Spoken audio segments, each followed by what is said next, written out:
ডিম্পু বৰুৱা স্বাগতম প্ৰথম মই সুধিব বিচাৰিছোঁ সময় কিদৰে পাৰ হৈছে ছ'চিয়েল মিডিয়াত ইউটিউবত ফেচবুকত ইটোৰ পিছত সিটো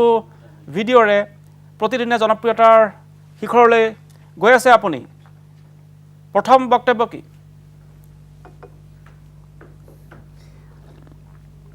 হয় হয় বহুত বহুত ধন্যবাদ প্ৰথমতে এই অনুষ্ঠানটো কৰাৰ কাৰণে আৰু মোক নিমন্ত্ৰণ জনোৱাৰ কাৰণে আৰু 2022ত বাৰু বহুত কিবা কিবি কৰিব চেষ্টা কৰিলোঁ ভিডিঅ'ৰ কাৰণে এক নম্বৰটো কৰোনা গ'ল 21ত কৰোনা আছিল 22ত কৰোনা গ'ল তো 22ত মই বহুত ঠাই ঘূৰিলোঁ বহুত এনেকুৱা ভিডিঅ' বনাব চেষ্টা কৰিলোঁ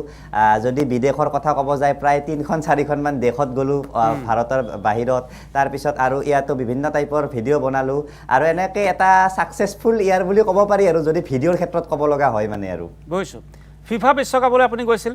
ফিফা বিশ্বকাপত দেখিছোঁ আপুনি ঘূৰি ফুৰিছিল ষ্টেডিয়ামৰ পৰা আপুনি বিভিন্ন ভিডিঅ' কৰিছিল ফিফা বিশ্বকাপ সন্দৰ্ভত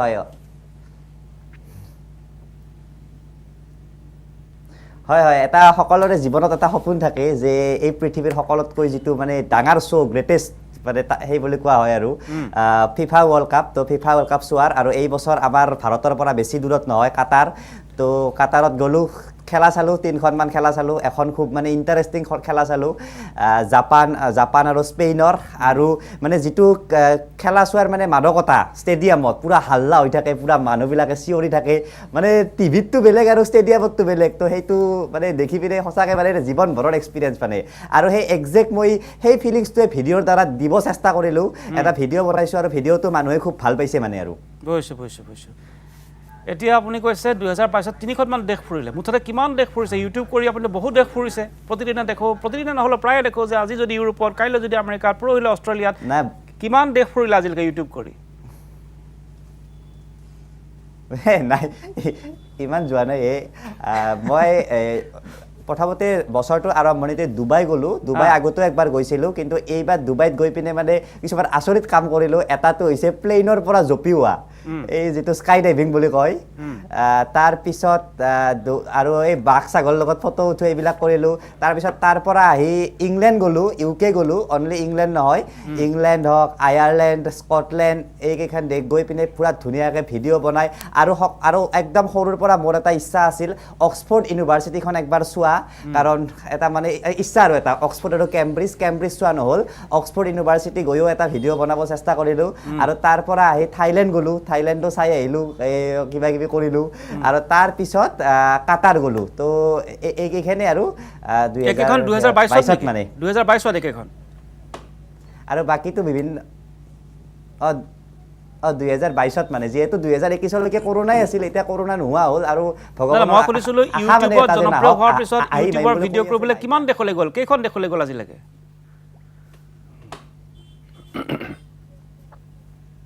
এইকেইখনে আৰু ক'ব গ'লে আৰু আমাৰ কাষত আছে এখন বিদেশ সেইখনতো গৈয়ে থাকোঁ ভূটান ঘৰৰ নিচিনা হৈ গ'ল এতিয়া বিদেশত যে আপুনি যায় মানে আমাৰ ঘৰুৱা বিদেশ বিদেশত যে আপুনি যায় তাতো সকলোকে ৰাস্তাই ঘাটে লগ পালে হে দোস্ত বুলি আপুনি কয়নে নহয় ইমানো বাৰু নহয় হ'লেও ভাল লাগে আৰু আমাৰ অসমীয়া মানুহ পৃথিৱীৰ আপুনি যিটো কোণাতে নাযায় কিয় লগ পায় আৰু এই অসমীয়া মানুহখিনিয়ে বহুত সহায় কৰিছে মোক সঁচাকৈ কাৰণ তেওঁলোক যদি তাত নাথাকে আজি ইংলেণ্ডৰ যদি প্ৰীতিবাহঁতে নাথাকে বা যোনখিনি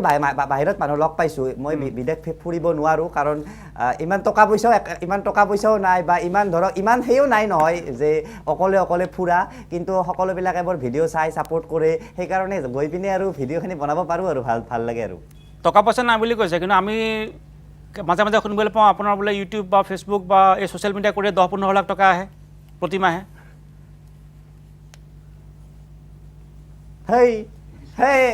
এনেকুৱা হ'লেতো মইতো এলা বাদে দিলোঁ ইমান সহজ নহয় এইবিলাক বহুত মানে কি বুলি কয় কিমান টকা আহে 10-15 লাখ নাহে বাৰু বুজিলোঁ তাৰে 4 ভাগৰ 1 ভাগ চাওক টকা পইচাটো কি হয় ইউটিউবৰ মানে কি হয় কিছুমান মাহত বাঢ়ি যায় কিছুমান মাহত কমি যায় সেইকাৰণে মানে এইটো ডাইৰেক্টলি কোৱাটো প্ৰব্লেম এতিয়া মই যদি কৈ দিওঁ যে মই 1 লাখ টকা পাওঁ হা ভালে হয় মই যিবিলাক ধৰক ফুৰু চাকু আৰু ইউটিউবৰ কাৰণে বহুত কিবা কিবি কৰিব লগা হয় বহুত ফুৰিব লগা ভিছা বনাব লগা কিবা বনাব লগা এইবিলাক চলি যায় আৰু এনেকৈ চলি আছে আৰু নৰ্মেল ঠিকে আছে আৰু Normal চলি আছে। ইউটিউবৰ পলিচি মতে ডাইৰেক্ট পইচাটো ক'ব নোৱাৰি মই কৈ দিম অলপ পিছত চাম মোৰ ইউটিউব চেনেলে নাই এতিয়া ডাঙৰ কথা হ'ব না আজি কৈ থওঁ বাকী সকলোকে কওঁ আজি 1.5 ঘণ্টা সময় পাম দীঘলীয়াকৈ পাতিম ডিম্পু টকা পইচাৰ কথা ক'লে আপুনি যে বিদেশ ফুৰিবলৈ যায় এই টকা পইচা আপুনি নিজৰ পকেটৰ খৰচ হয় নে আপুনি কাৰোবাৰ টকা পইচা খৰচ কৰি আপুনি যায় তেওঁলোকৰ হৈ ভিডিঅ' কৰে